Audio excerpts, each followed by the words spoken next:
Assalamualaikum warahmatullahi wabarakatuh. Salam Rahayu, Rahayu, Rahayu. Jumpa lagi dengan saya di channel New ID Seluler Tutorial. Di kesempatan kali ini ada servisan handphone yaitu Samsung A32 4G dengan tertulis kerusakannya itu ada di bagian cas ya teman-teman. Ini adalah bentuk infonya, kita akan coba untuk pengecekan dulu. Saya coba untuk menyalakan dulu infonya untuk memastikan infonya ini masih benar-benar bisa menyala atau tidak teman-teman. Oke, infonya sudah menyala dan sudah bisa loading. Kita akan tunggu sebentar. Oke, masih tetap menyala di logo, sudah bisa loading dan bisa menyala sampai menu. Tapi baterainya ini lemah ya teman-teman. Oke, tiba-tiba handphone mati sendiri. Sekarang kita coba untuk cek menggunakan charger teman-teman. Oke, kita gunakan alat USB tester atau USB dokter untuk mengetahui pergerakan pada ampernya. Oke, setelah kita colokan menggunakan charger, keluar tanda notifikasi, tanda petir ya teman-teman. Hanya lingkaran tanda petir saja dan persentase tidak mau naik, sedangkan untuk ampernya hanya mentok di angka 0,43. Jadi ampernya hanya di 0,43. Saya tunggu sebentar apakah bisa mengisi atau tidak teman-teman. Oke, tiba-tiba pergerakan ampere itu turun ya teman-teman. Perhatikan pada alat USB dokternya, itu pergerakan ampere jadi turun di angka 0,02 dan kembali lagi 0,43. Jadi tidak bisa mengisi, namun malah persentase atau USB dokter di ampere, di tanda ampernya itu pergerakan makin menurun dan tiba-tiba handphone tidak bisa dicas kembali atau notifikasi pengisian daya kadang keluar kadang tidak teman-teman. Oke, sekarang kita coba untuk pembongkaran, yaitu untuk pengetesan apakah di bagian mana untuk kerusakannya teman-teman. Oke, sekarang kita coba untuk membuka di bagian backdoornya dulu dengan cara kita panasi menggunakan blower atau bisa menggunakan alat separator sebagai penghangat, yaitu untuk mempermudah pembongkaran backdoornya teman-teman. Oke, dengan hati-hati kita buka dan kita simpan dulu untuk tutup belakang atau backdoornya, lalu kita buka skrupnya teman-teman. Oke, setelah itu kita buka untuk SIM card atau SIM tray-nya. Dan hati-hati untuk proses pembongkaran atau melepas bezel itu harus hati-hati di bagian kameranya. Tujuannya agar kamera tidak kepegang jari yang bisa bikin kamera kotor atau blur teman-teman. Di bagian ini saya mendapati ada bagian soket fleksibel, itu seperti ada ganjalan, yaitu seperti solasi ya teman-teman. Solasi warna hitam seperti bekas diganjal. Sekarang kita coba untuk lepas dulu di bagian fleksibel mainboardnya. Ini tujuannya untuk mengecek di bagian kaki-kaki soket pada fleksibelnya, dan kita cek di bagian papan charger apakah ada yang bermasalah atau tidak teman-teman. Oke, ini adalah bentuk dari fleksibel mainboardnya. Ini fungsinya itu buat jalur charger, jalur LCD, jalur touchscreen, dan juga banyak jalur lainnya seperti mikrofon, speaker, dan juga vibrat atau getar ya teman-teman. Sekarang kita coba untuk cek dulu di bagian pengisian daya baterai, yaitu di bagian pengetesan untuk papan chargernya dengan cara menggunakan alat multi teman-teman. Untuk pergerakan voltnya ini keluar 5 volt, itu seharusnya normal untuk papan chargernya. Sekarang kita cek di bagian fleksibel mainboardnya teman-teman. Oke, Saya koneksikan menggunakan charger dan kita ukur di bagian fleksibelnya. Ini juga keluar 5 volt. Seharusnya bisa mengisi dengan normal teman-teman. Tapi setelah kita cek dari awal tadi tidak bisa mengisi, namun untuk pergerakan ampere itu semakin menurun. Oke, saya cek di bagian soket baterai itu harusnya normal ya teman-teman, karena sudah keluar 3,7 volt saat kita koneksikan menggunakan charger untuk pengetesan menggunakan alat multi. Sekarang kita pasang ulang di bagian fleksibel mainboardnya dan kita coba untuk pengecekan ulang menggunakan USB tester atau USB doktor. Oke, perhatikan pergerakan di bagian alat USB doktornya atau USB tester. Sudah keluar tanda petir dan untuk ampernya sudah gerak di angka 1, lebih ya teman-teman. Jadi 1,20 lebih untuk ampernya dan sudah keluar notifikasi pengisian daya namun hanya di 0%. Oke, jadi untuk jalur charger itu terhubung sama fleksibel mainboard ya teman-teman. Jadi papan charger naik ke fleksibel mainboard baru masuk ke jalur mesin. Kita coba untuk cek dulu. Sudah naik di angka 1%. Kita tunggu sebentar apakah bisa mengisi atau tidak teman-teman. Saya ulangi lagi, saya cabut chargernya dan saya koneksikan menggunakan kabel USB doktor. Keluar 0,41. Tidak seperti awal tadi.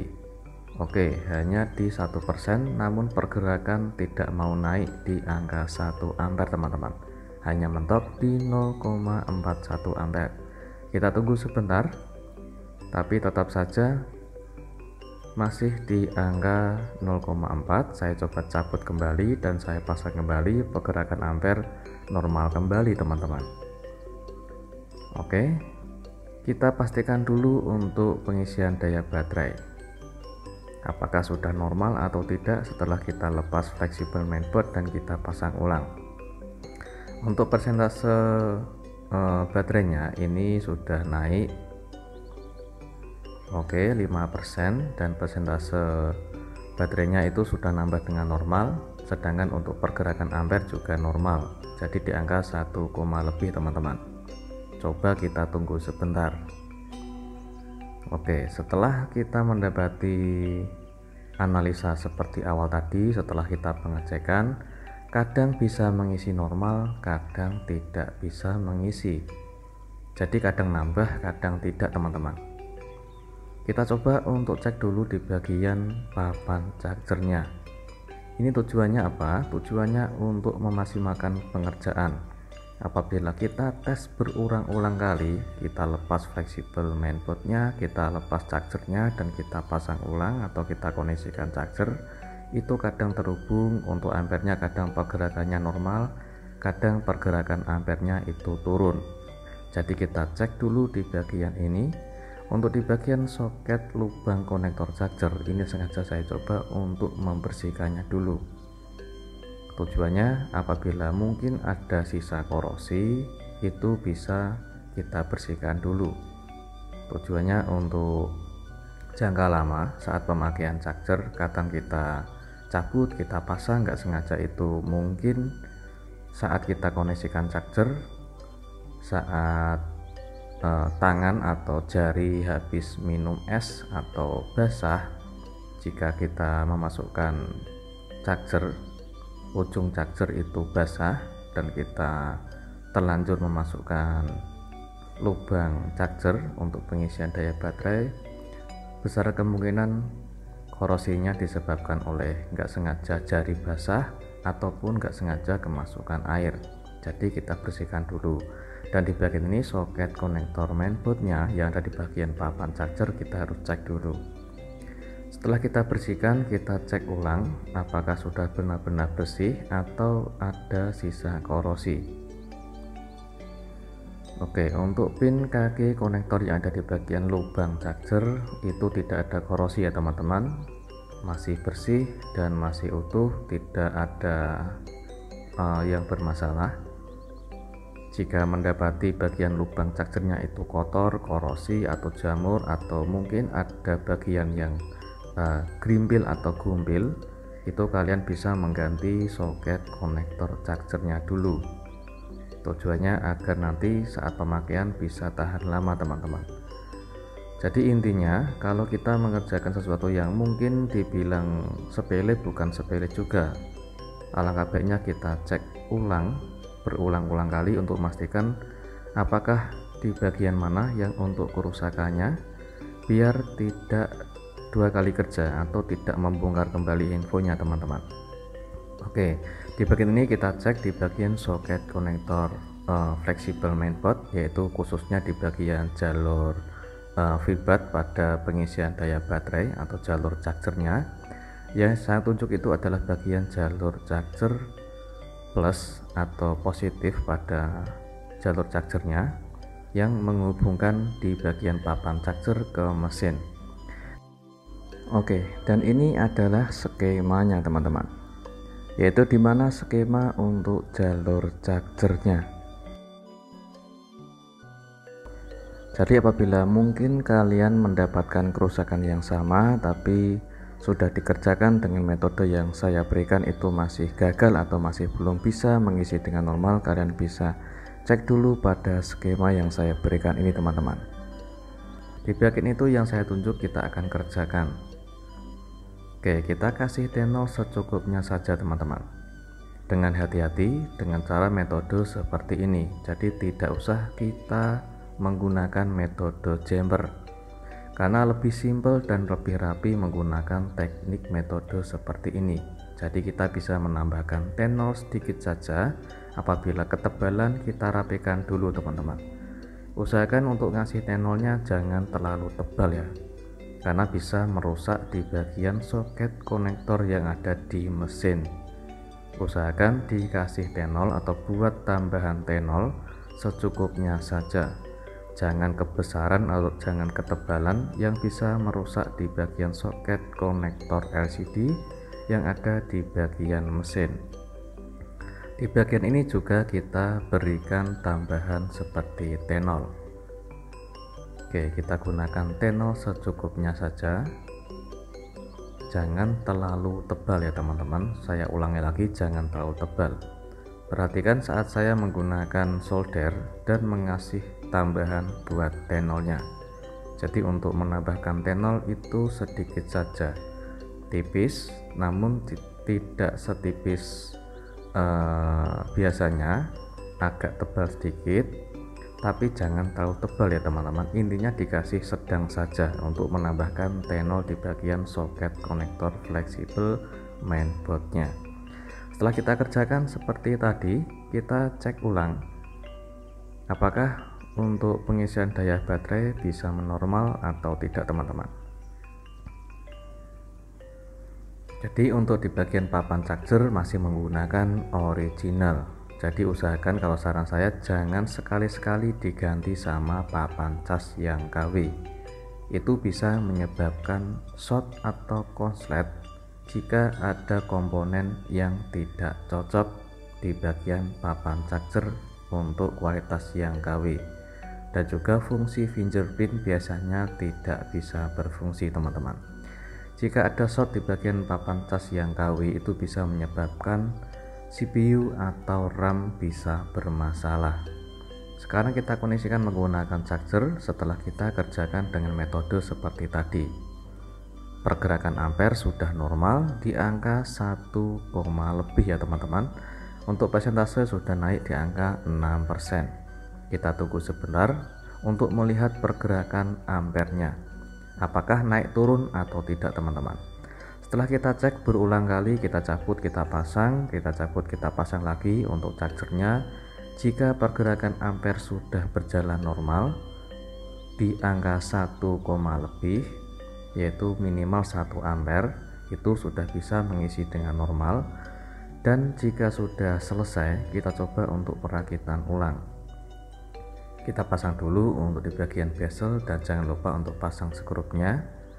Setelah kita pasang skrup, kita akan proses pengeliman backdoor. Kita kasih lem secukupnya saja di bagian sekeliling bezelnya teman-teman. Kita bisa menambahkan lem di bagian tengah, tujuannya untuk perekat di bagian tengah agar tidak mudah terlepas. Kita presisikan untuk backdoornya dan kita sambil gunakan gelang karet untuk merapatkan backdoornya. Sambil kita menunggu lemnya kering, kita uji coba ulang, yaitu untuk pengecekan ulang di bagian chargernya.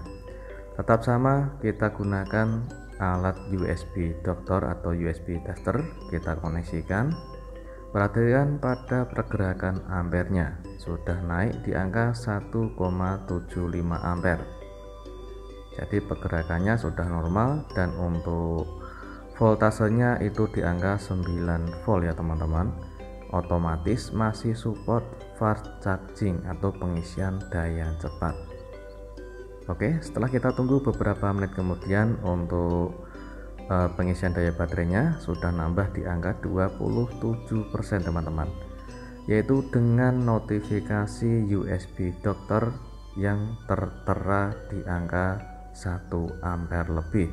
Untuk voltasenya juga sudah naik di 9 volt, otomatis masih support fast charging atau pengisian daya cepat.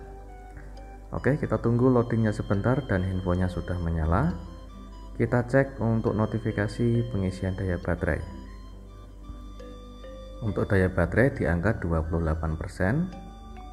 Kita cek notifikasi fast charging ya teman-teman, otomatis support fast charging atau pengisian daya cepat. Untuk persentase baterai sudah nambah di angka 28% dengan posisi handphone menyala maupun handphone kondisi mati. Jadi kondisi mati dan kondisi menyala, pengisian daya baterai sudah nambah dengan normal teman-teman. Semoga bermanfaat dan jumpa lagi di tutorial berikutnya. Assalamualaikum warahmatullahi wabarakatuh.